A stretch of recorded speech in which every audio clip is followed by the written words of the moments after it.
Hello everyone, welcome to our YouTube channel banker couple. आज इस video में मैं लीव्स के बारे में बात करूंगी, छुट्टियां, कि एक बैंक एम्प्लॉय को पब्लिक सेक्टर बैंक में जो काम करते हैं उनको कितनी छुट्टियां मिलती है और कौन कौन सी छुट्टियां मिलती है।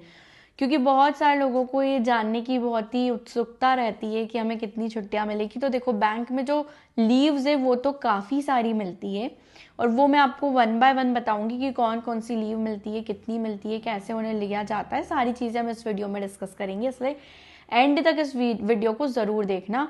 लड़कियों के लिए भी स्पेशली मैटरनिटी लीव का बहुत सारे क्वेरीज आते हैं, तो उसका भी मैं डिटेल में यहाँ पर बताऊंगी। तो सबसे पहले हम बात करते हैं कैजुअल लीव की, सीएल जिसे कहते हैं, जो आप कभी भी ले सकते हैं। उसमें जैसे मान लो आप कभी बीमार हो गए तो आपने बोल दिया कि मुझे एक दिन की छुट्टी चाहिए, तो उस केस में आप सीएल डालते हैं। सीएल आपको 12 मिलती है पर ईयर, मतलब हर महीने की एक सीएल। अगर हम पीओ की बात करें, अगर आपने ज्वाइन किया और अगर आप प्रोबेशन पीरियड में, तो मान लीजिए आपने ज्वाइन जिस भी मंथ बैंक किया होता है उस तक दिसंबर तक आपको पीएल मिल जाती है, सॉरी सीएल मिल जाती है। जैसे मान लीजिए आपने जुलाई में ज्वाइन किया है तो आपको 6 सीएल मिल जाएगी उस साल के लिए, मतलब आप दिसंबर तक 6 छुट्टियां कभी भी ले सकते हैं। उसके बाद जब नेक्स्ट ईयर आएगा तो फिर आपको 12 जो है वो क्रेडिट हो जाएगी जनवरी में। तो ऐसी मिलती है, पूरी 12 मिलती है आपको। और अगर आपने वो 12 अवेल नहीं की, मान लो आपने 6 ही अवेल की, तो वो कैरी फॉरवर्ड हो जाती है और वो अनअवेल्ड कैजुअल लीव बन जाती है, जिसे यूसीएल कहते हैं, जो आप बाद में भी ले सकते हैं। ऐसा नहीं है कि वो लैप्स हो जाती है। तो बैंक में ये अच्छी चीज़ है कि आपकी कोई भी लीव लैप्स नहीं होगी, आपकी कैरी फॉरवर्ड हो जाती है। सीएल की बात करें तो वो मैक्सिमम एक स्ट्रेच में आप 4 दिन की ही ले सकते हो। मतलब आप 4 दिन से ज़्यादा की छुट्टियां लेना चाहते हो तो फिर आपको दूसरी लीव डालनी पड़ती है, फिर सीएल नहीं डलती है। सीएल में एक और फायदा ये है कि मान लीजिए कभी ऐसा होता है कि सैटरडे संडे और एक और छुट्टी आई और उसके साथ एक वर्किंग डे आया और उसको आपको क्लब करना है, तो आप वहां पर सीएल डालोगे तो आपकी जो छुट्टियां हैं, जो हॉलीडेज है, वो एज अ लीव काउंट नहीं होंगी। जैसे मान लीजिए कि फ्राइडे को वर्किंग है, सैटरडे संडे आपकी छुट्टियां हैं और मंडे को भी वर्किंग है, और आप फ्राइडे सैटरडे संडे मंडे 4 दिन के लिए कहीं घूमने जा रहे हो, तो आप यहाँ पर अगर सीएल डालोगे तो आपको 2 ही सीएल डालनी पड़ेगी। लेकिन अगर इसके अलावा कोई आप छुट्टियां डालते हो तो आपकी टोटल 4 छुट्टियां लग जाएगी। तो ये कैजुअल लीव में फायदा होता है। अब हम बात करते हैं प्रिविलेज लीव की, जिसे पीएल कहते हैं। तो पीएल आपको कैसे क्रेडिट होती है कि हर 11 दिन काम करने पे आपको एक पीएल मिलती है। तो इसीलिए साल में आपको 33 पीएल टोटल मिल जाती है। अगर मान लीजिए अगर आपने एलओपी ली, LOP means loss of pay, अगर आप कभी ऐसी छुट्टी पे जिसपे आपको सैलरी भी आपकी छोड़नी पड़ रही है, तो वो वाला जो दिन है वो आपकी सर्विस से एक्सक्लूड हो जाता है। तो जब आप पीएल आपकी जो ये बनेगी 11 दिन पे एक पीएल, वो कम हो जाती है उन लोगों की जिन्होंने एलओपी ले रखी होती है, तो ये उस केस में कम हो जाती है। अब अगर प्रोबेशनरी ऑफिसर की बात करें तो उनको इनिशियली कैजुअल लीव के अलावा कोई भी लीव्स नहीं मिलती है। लेकिन ऐसा नहीं है कि वो छुट्टियां नहीं ले सकते। मान लीजिए आपकी प्रोबेशन में आपकी शादी हो गई या प्रोबेशन में आपको बच्चा हो गया, तो उस केस में क्या होता है, तो मान लीजिए अगर आपकी शादी फिक्स हो गई, आपकी शादी है और प्रोबेशन पीरियड आपका चल रहा है, तो आप पीएल ले तो सकते हैं, लेकिन आपको प्रो रेटा पीएल मिलेगी। मतलब उस टाइम के लिए तो आपको मिल जाएगी वो छुट्टियां, लेकिन जब 2 साल बाद आपकी पीएल क्रेडिट होगी तो आपकी फिर वहां से वो कट कर लेंगे, तो वो प्रो रेटा पीएल होती है। पीएल में एक और अच्छी चीज ये है कि आप हर साल 5 पीएल एनकैश करवा सकते हैं। मतलब आपको 5 दिन की सैलरी मिल जाएगी अगर आप वो 5 पीएल एनकैश करवा देंगे। क्योंकि पीएल जनरली बहुत कम लोग यूज करते हैं, किसी किसी को ज्यादा छुट्टियों की रिक्वायरमेंट होती है, किसी को नहीं होती। मान लीजिए उनकी पोस्टिंग जो है वो होम सिटी में ही है या होम स्टेट में, ज्यादा उनको छुट्टियों की जरूरत नहीं है, तो वो हर साल 5 पीएल एनकैश करवा के उसकी सैलरी ले सकते हैं। और मैक्सिमम जो है आप 255 डेज की पीएल एनकैश करवा सकते हैं, या तो रिटायरमेंट के टाइम पे, या फिर कभी ऐसा होता है कि एम्प्लॉय की सर्विस के टाइम पे ही डेथ हो जाती है, तो उस केस में भी 255 डेज की पीएल एनकैश हो सकती है। और मान लीजिए अगर आप बैंक छोड़ के जा रहे हैं और आपकी पीएल बची हुई है, तो उसमें भी पीएल एनकैश हो जाती है। वो पूरी पीएल तो एनकैश नहीं होती, एग्जैक्टली कितनी होती है वो मुझे अभी आइडिया नहीं है, लेकिन उस केस में भी पीएल एनकैश होती है। अब हम बात करते हैं तीसरे टाइप की छुट्टी की, जो होती है सिक लीव, या जैसे आप मेडिकल लीव भी कह सकते हैं। ये टोटल 30 मिलती है हाफ पे। मतलब अगर आप आधी सैलरी ले रहे हैं तो आपको 30 मिलेगी, और अगर आप फुल पे डाल रहे हैं तो आपको 15 मिलेगी पूरे साल में। तो पूरे साल में आपको 15 फुल पे पे और 30 हाफ पे पे सिक लीव मिलती है। सिक लीव में एक थोड़ी सी प्रॉब्लम जो बैंक्स में जनरली आती है वो ये होती है कि आपको ज़रा सी छुट्टियों के लिए भी, अगर मान लो आपको फीवर आ गया, कोल्ड हो गया, कफ हो गया और आपने सिक लीव अप्लाई की, तो आपको मेडिकल सर्टिफिकेट दिखाना पड़ता है, जो एक तरह से अच्छी चीज़ नहीं है। क्योंकि ऐसा नहीं होता कि आप मान लो घर पे ही रहते हो, मान लो आपको बुखार आ गया, कुछ भी हो गया और आपकी सारी लीव खत्म हो गई है, और अगर आपने डॉक्टर को भी नहीं दिखाया तो आपके पास मेडिकल सर्टिफिकेट तो रहेगा नहीं, लेकिन वो बैंक आपका मेडिकल सर्टिफिकेट मांगेगा ही मांगेगा अगर आप सिक लीव अप्लाई कर रहे हो। इसमें अभी 12th बायपार्टिट सेटलमेंट में एक रिलैक्सेशन इन्होंने वुमेन एम्प्लॉयज़ को दिया है कि वुमेन एम्प्लॉयज़ हर मंथ एक सिक लीव जो है वो विदाउट मेडिकल सर्टिफिकेट ले सकती है, जो एक काफ़ी अच्छी चीज़ है कि एटलीस्ट आपको एक छुट्टी तो बिना मेडिकल सर्टिफिकेट के मिल जाएगी। लेकिन मेल एम्प्लॉयज़ के लिए यहाँ पर कुछ भी बेनिफिट नहीं है। अगर वो एक दिन की भी सिक लीव ले रहे हैं तो उनको मेडिकल सर्टिफिकेट दिखाना ही पड़ेगा। तो ये हो गई सिक लीव की बात। अब हम बात करते हैं मैटरनिटी लीव की। मैटरनिटी लीव को अब ध्यान से समझना। मैटरनिटी लीव जो है वो 180 डेज की मिलती है एक टाइम पे, मतलब एक चाइल्ड के केस में मैक्सिमम आपको 2 बार ही मिलेगी आपके पूरे करियर में। ऐसा नहीं कि आपको 3 बच्चे हो गए तो आपको 6 महीने की 3 बार मिल जाएगी, ऐसा नहीं है। आपको ये 2 बार ही मिलेगी, 6 मंथ्स और 6 मंथ्स की। तो ये हो गई मैटरनिटी लीव की बात। लेकिन अब मैटरनिटी लीव के लिए कुछ 12th बायपार्टिट सेटलमेंट में भी चेंजेस हुए थे कि अगर आपको मोर देन 2 चिल्ड्रन हैं, मतलब जैसे मान लो 2 से ज़्यादा बच्चे आपको हो जाते हैं at a time, single time में, तो आप 12 मंथ्स तक की मैटरनिटी लीव ले सकते हो। दूसरा, आजकल आईवीएफ बहुत ही कॉमन हो चुका है, आईवीएफ बहुत सारी लड़कियां करवाती है, तो उस केस में भी आईवीएफ में आप मैक्सिमम 12 मंथ्स तक की छुट्टियां ले सकते हो। क्योंकि ऐसा है कि 6 मंथ्स के आप 2 बार भी ले सकते हो, पर 2 बार आईवीएफ जनरली कम लोग करवाएंगे। तो आईवीएफ अगर आपने एक बार आपका चला है ट्रीटमेंट तो आप 12 मंथ्स तक की छुट्टियां ले सकते हो। और एक स्पेशल मैटरनिटी लीव होती है जो 60 डेज तक की मिलती है। अगर आपका जो बच्चा है वो स्टिल बॉर्न हुआ है या उसकी डेथ हो जाती है बर्थ के विदिन 28 डेज, तो आपको 60 डेज की यहाँ पर स्पेशल मैटरनिटी लीव मिलती है।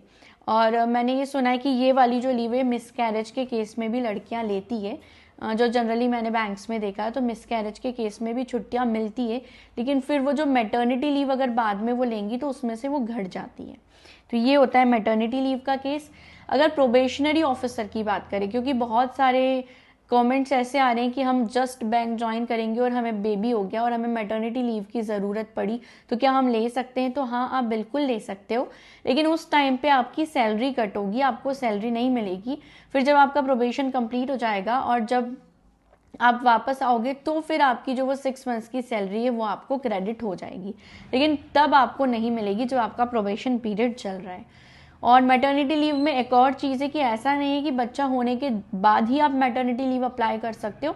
कई बार प्रेगनेंसी में कुछ कॉम्प्लिकेशंस भी आ जाते हैं, किसी को 7th मंथ के बाद 8th मंथ के बाद भी लीव की ज़रूरत पड़ती है, तो आप तब भी अप्लाई कर सकते हो, लेकिन वो मैक्सिमम आप 180 डेज के लिए ही ले सकते हो। फिर आपका बेबी 4 महीने का है, फिर आपको बैंक ज्वाइन करना पड़ेगा। लेकिन ये है कि मैटरनिटी लीव को आप एक्सटेंड कर सकते हो, उसको पीएल और सिक लीव के साथ कंबाइन करके। जैसे बहुत सारी लड़कियां यही करती है कि मैटरनिटी लीव 6 मंथ्स की मिलती है, उसके बाद उनके पास जितनी भी पीएल क्रेडिट होती है उनके सिस्टम में वो पीएल ले लेती है कंटिन्यूटी में और सिक लीव भी ले लेती है कंटिन्यूटी में। और उसके अलावा एक और चीज़, जो एक और टाइप की लीव होती है वो है सबैटिकल लीव। सबैटिकल लीव सारे बैंक्स में मिलती है या नहीं मिलती इसमें मुझे पूरा आइडिया नहीं है, लेकिन जहाँ पर मैं काम करती हूँ वहाँ पर सबैटिकल लीव मिलती है। सबैटिकल लीव जो है वो मैक्सिमम आप पूरे करियर में 2 इयर्स की ले सकते हो, और सबैटिकल लीव को आप मैटरनिटी लीव के साथ क्लब कर सकते हो। लेकिन सबैटिकल लीव में आपको कोई भी सैलरी नहीं मिलेगी, मतलब आप एक तरह से आपका जो पीरियड है वो ब्रेक हो जाएगा, हर चीज़ में आप पीछे हो जाओगे। फिर चाहे वो इंक्रीमेंट की बात करें या आपकी जो सीनियरिटी की बात करें, सब चीज़ में आप पीछे हो जाओगे। 2 साल का या 1 साल का जितने भी टाइम के आप लेते हो पूरा गैप आ जाता है। और सबैटिकल लीव मैक्सिमम आप 2 बार ही ले सकते हो पूरे करियर में, और 2 साल की ही ले सकते हो। तो जनरली लड़कियां क्या करती है, जिनको 2 चाइल्ड की लगता है कि 2 बार उनको बेबी हो गया और प्लान करना चाहती है फ्यूचर में भी, तो वो 1-1 साल की ले लेती है। या किसी को ऐसा है कि नहीं उन्हें एक ही बच्चा चाहिए, कुछ 2 साल की कंटिन्यूटी में भी ले सकती है, पर ये मैक्सिमम आप 2 बार ही ले सकते हो। ज़रूरी नहीं है कि आप बेबी होने के केस में ही लो, या अगर आपके घर में कोई बहुत ज़्यादा बीमार हो गया है, कोई ऐसी डिजीज़ हो गई है तो भी आप ले सकते हो, या आप हायर स्टडीज़ के लिए जाना चाहते हो तो भी आप ले सकते हो। केस टू केस वेरी करता है, लेकिन bank generally sabbatical leave maternity के केस में तो जल्दी अप्रूव कर देते हैं, लेकिन बाकी केस में इतनी ईजिली आपको सबैटिकल लीव नहीं मिलती, स्पेशली मेल एम्प्लॉयज़ को। तो ये एक तरह की ऐसी लीव है जो अवेलेबल तो है, लेकिन उसको लेना उतना आसान नहीं है जितना सुन के लग रहा है आपको। अब अगली लीव की बात करते हैं, पैटर्निटी लीव, जो लड़कों को मिलती है। जब भी आपको ये वाइफ को बेबी होगा तो आपको 15 डेज की मैक्सिमम एक ही स्ट्रेच में पैटर्निटी लीव मिल सकती है, जो जनरली लीव तो है लेकिन उसको देने में भी बैंक जो है वो बहुत नाटक करते हैं, इतना इजीली हर मैनेजर देता नहीं है। देनी तो ज़रूर चाहिए क्योंकि ये बहुत इंपॉर्टेंट लीव है, इसको भी वो कंबाइन कर सकते हैं जो भी मेल एम्प्लॉयज़ है दूसरी लीव के साथ अगर वो एक्सटेंड करना चाहते हैं, लेकिन ये 15 डेज की उन्हें पैटर्निटी लीव मिलती है। अब एक नई लीव इंट्रोड्यूस हुई थी 12th बायपार्टेट सेटलमेंट में, बेरियरमेंट लीव। जब भी आपकी फैमिली में किसी की डेथ हो जाती है, यहाँ पर फैमिली में आते हैं स्पाउस, चिल्ड्रन, पेरेंट्स और पेरेंट्स इन लॉ। अगर इनमें से किसी की भी डेथ हो जाती है तो डेथ होने के विदिन 15 डेज आपको ये लीव मिलती है। ये बैंक टू बैंक वेरी करेगा कि वो कितने दिन की दे रहा है। जहाँ मैं वर्क करती हूँ वो 7 डेज की ये वाली लीव दे रहे हैं, तो ये 7 डेज की लीव आप ले सकते हो। ये एक नई लीव है जो अभी इंट्रोड्यूस हुई है। अब इसके बाद बात करते हैं हम हाफ डे CL की, जो अभी रिसेंट इंट्रोड्यूस हुई थी। ये कैजुअल लीव जो आपको 12 मिलती है उसमें से 2 आप एज अ हाफ डे ले सकते हो, हाफ हाफ करके आप 4 बार ले सकते हो, 2 मॉर्निंग में और 2 आफ्टरनून में। तो ये जनरली जैसे कई बार क्या होता है, मैनेजर आपके अच्छे हैं, आप उनसे पूछ के निकल गए कि सर हम अभी लंच के बाद जा रहे हैं, किसी की ट्रेन है या कुछ है, तो ऐसे भी वो मिल जाती थी पहले। लेकिन आजकल क्या 12th बायपार्टेट सेटलमेंट में इसको as a half day leave introduce ही कर दिया है, क्योंकि कई बार क्या होता है अगर मैनेजर अच्छा नहीं होता है वो आपको बिल्कुल मना ही कर देता है, तो एटलीस्ट आपके पास ये लीव रहेगी तो आप ये वाली लीव डाल के जा सकते हो लंच के बाद और कोई आपको रोक नहीं सकता। लेकिन अगर आपके मैनेजर अच्छे हैं तो कई बार ऐसा भी होता है कि आप लंच के बाद चले जाओगे लेकिन वो आपकी हाफ डे लीव नहीं लगाएंगे। तो ये केस टू केस वेरी करता है, लेकिन ये एक तरह से एक अच्छी चीज़ है जो बैंक ने जो बायपार्टेट सेटलमेंट में अभी इंट्रोड्यूस हुई है। तो ये सारी जो लीव्स हैं ये मैंने आपको बता दी। एक ब्लड डोनेशन लीव भी होती है, जो जनरली जिस दिन आप ब्लड डोनेट करते हो उस दिन की भी आपको लीव मिल जाती है। तो ऐसे करके बैंक्स में लीव्स तो और भी कई तरह की होती है, लेकिन जो मेन लीव्स है जो मैंने आपको बताई वो ये सारी है। आजकल बैंक्स में मैंडेटरी लीव का कंसेप्ट भी आया है, जो मैंडेटरी लीव बैंक खुद आपको दे देता है कि आपको मैंडेटरी लीव इतने दिन की दे दी है और आपको इतने दिन अब बैंक आना ही नहीं, वो एकदम से आपको मिलती है। वो भी ऐसा है कि वो कंपलसरी है कि वो आपको लेनी ही लेनी है, लेकिन फिर भी बैंक में क्या होता है जनरली कि मैंडेटरी लीव पे तो आप रहते हो, लेकिन कई बार आपको मैनेजर बुला भी सकते हैं इस केस में कि लीव पे तो आप हो लेकिन आप आ जाओ काम करने, तो ऐसा भी होता है। तो जो आपको सुनने में लग रहा है कि लीव्स तो कितनी सारी है, बहुत अच्छी लीव्स मिलती है बैंक में, लेकिन ये मैनेजर टू मैनेजर डिपेंड करता है कि वो आपको ये लीव सैंक्शन कर रहे हैं या नहीं कर रहे हैं। लीव्स तो बहुत सारी है लेकिन सैंक्शन इतनी इजीली नहीं होती। मैरिज के केस में या फिर आपको बेबी हुआ है उस केस में, ये अगर आप प्रेग्नेंट हो, इन सारी चीज़ों में तो लीव मिल जाती है। लेकिन आपको कहीं घूमने जाना है मान लो, तो लीव्स तो आपके पास कितनी सारी है, लेकिन अगर आप बोलोगे कि मुझे घूमने जाना है तो इतनी ईजिली वो लीव सैंक्शन नहीं होगी। तो ये सारी चीज़ें रहती है, जब आप ज्वाइन करोगे तो आपको पता चलेगा। मैंने मैक्सिमम लीव्स कवर कर दिए, अगर कुछ छूट गया हो तो आप कमेंट सेक्शन में ज़रूर बताना जिसको भी आइडिया हो, और ये भी बताना कि जो मैंने बताया है ये आपके बैंक में भी यही लीव है या कुछ अलग है, या कुछ हो सकता है कि बैंक टू बैंक थोड़ा बहुत चेंजेस हो, लेकिन मैक्सिमम सारे बैंक्स में इसी टाइप की लीव रहती है। और अगर आपको कुछ भी डाउट हो तो आप कमेंट सेक्शन में पूछ सकते हो। Thank you so much for watching this video and don't forget to like, share and subscribe our YouTube channel. Thank you so much.